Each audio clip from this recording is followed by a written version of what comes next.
Man, were you always like that? About things that I was passionate about? Yeah. And this is my purpose now. I mean, everybody's, follow your passion. I would say you don't follow your passion, but bring it with you wherever you go. Follow your purpose. And I think a lot of times in life, we think our purpose is a singular thing. And at least in my life, I think purpose has been plural. There have been purposes in my life. When I was young, I really felt my purpose was to be an athlete.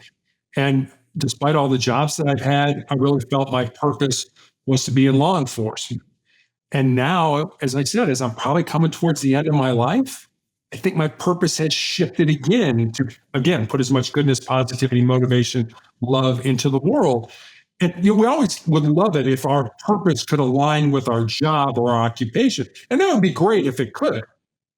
But if it doesn't, it's okay. I mean, your job could be over here. It's what you do to pay the bills, but your purpose is over here to be a podcast host or to paint or to write or to be an activist or whatever it is that you feel is in your heart. So this is my purpose.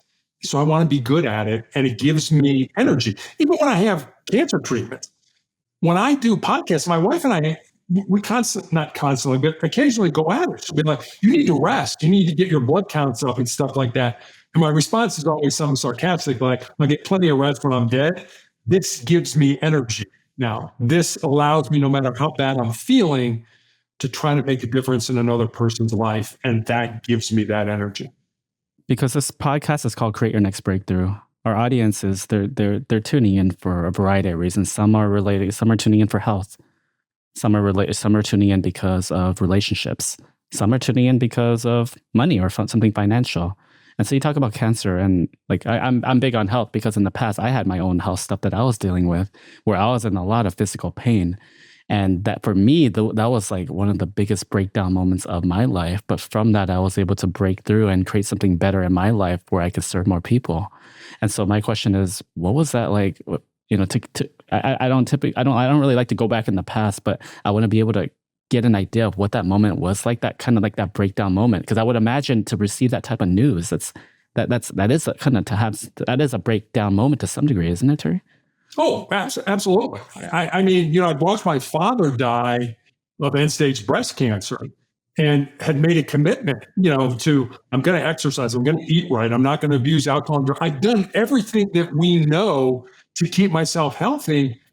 And here I am, a 51-year-old high school basketball coach, and I have a callus break open on the bottom of my left foot, right below my third toe. And initially, I don't think much of it because as a coach, you're on your feet a lot. But after a few weeks of it not healing, I went to see a podiatrist, a foot doctor friend of mine. And he takes an x-ray and he's like, I think you got a cyst in there and I can cut it out. And he does. And he shows it to me. It's just a little gelatin sac with some white fat in it. No dark spots, no blood, nothing that gives either one of us concern. But fortunately or unfortunately, he sends it off to pathology. And then 2 weeks later, I get that call from him. And as I mentioned, he's a friend of mine. And the more difficulty he's having explaining to me what's going on, the more frightened I'm becoming. Until finally, he just lays it out. And he says, Terry, I've been a doctor for 25 years, and I have never seen the form of cancer that you have. You have an incredibly rare form of melanoma. And most people think of melanoma as too much exposure to the sun. It affects the melanin, the pigment in our skin. Mine has nothing to do with sun exposure. It's a rare form that appears on the bottom of the feet and the palms of the hands. And because my cancer was so unique, he recommended I go to MD Anderson Cancer Center in Houston and be treated. And so I did. I had the bottom of my foot excised. I had all the lymph nodes in my groin taken out. And then I was told that more than likely I'd be dead in 2 years. And I thought, well, you gave me a death sentence. Maybe I can turn that death sentence into a life sentence. And that's what I've been trying to do for the last 12 years.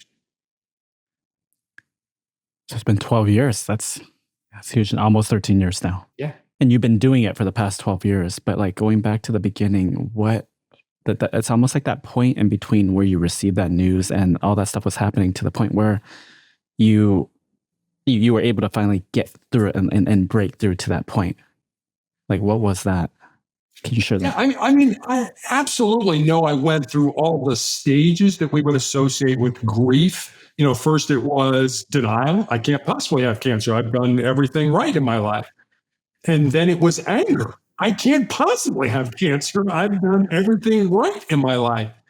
And then our daughter was in high school at the time. So there was a period of bargaining, so to speak, with God. It's like, hey, let me live long enough to see her graduate from high school. And then I absolutely got down, got depressed. But then I just came out the other end and said, okay, this sucks. I do not like the cards that I've been dealt, but I'm going to have to embrace this suck. And I think you need to find meaning in your misery, to be honest with you. And I've learned a lot about myself, about life by basically having cancer. And I've had a great life up to having cancer, but I think I've done more living in the 12 years I've been dying of cancer than I've done in my entire life. And like I said, I had a pretty good life before I had cancer. So it's really a I guess two things that I will offer the audience. Number one, I don't think you truly know who you are. You don't know yourself until you've been tested by some form of adversity in your life, whatever that looks like. It doesn't have to be cancer. And secondly, and this may sound kind of weird, but cancer has made me a better human being. It's made me understand what's important in life. And I've been asked if you could live your life over again without cancer, without having your foot amputated, without having your leg amputated, without currently having tumors in your lungs, would you do it? And honestly, Edmund, I don't think I would, because cancer has made me a better human being. It's made me the man I want to be, and it's given me the opportunity to help so many people along this 12-year journey.